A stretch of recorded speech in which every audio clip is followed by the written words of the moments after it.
I hadn't heard of Think Like a Man, but then I was about to watch a Kelsey Grammer film, and then I realised it was actually a sequel, Think Like a Man 2. So I figured, let's watch this one first, let's see what it's like. When I read the description, I thought that sounded quite interesting. It was released in 2012, it's directed by Tim Story, and it's written by Keith Merriman and David A. Newman, and we have a cast including a really great cast. To name just a few, we have Regina Hall, Kevin Hart, we have Chris Brown, Sherri Shepherd, Steve Harvey.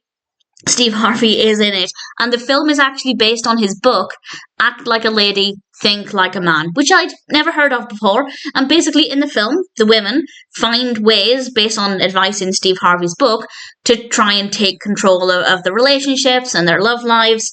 And it's basically girls versus guys. And as a concept, I thought, yeah, that doesn't sound too bad. There could be something interesting in this. There wasn't. It is tremendously boring. Nothing happens, and there are far too many characters. I never ever felt like I was able to connect with any one character or any couple. There was no time to really build up an emotional connection with them. That's not to say a film can't have a lot of characters, because they absolutely can when it's done right, and unfortunately this was not done well, and the characters were not that interesting. But maybe if we got the chance to get to know them more and spend more time with them, then maybe they would have become interesting.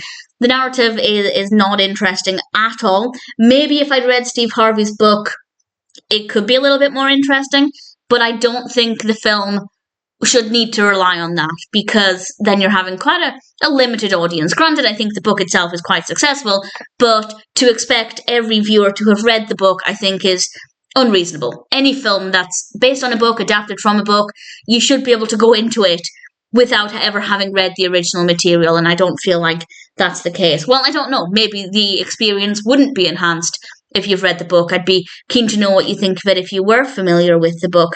For me, Think Like a Man is not a good film. It's not a good narrative. The characters are not interesting, but largely because we don't really get to know them.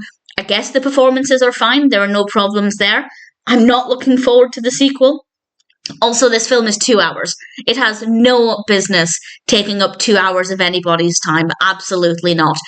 I don't know what to expect from the sequel. I haven't looked ahead. I don't know what it's about.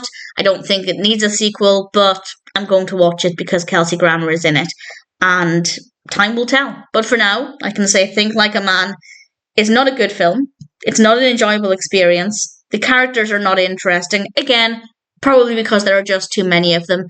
The performances are fine. I like Steve Harvey, but other than that, I don't really have a lot to say.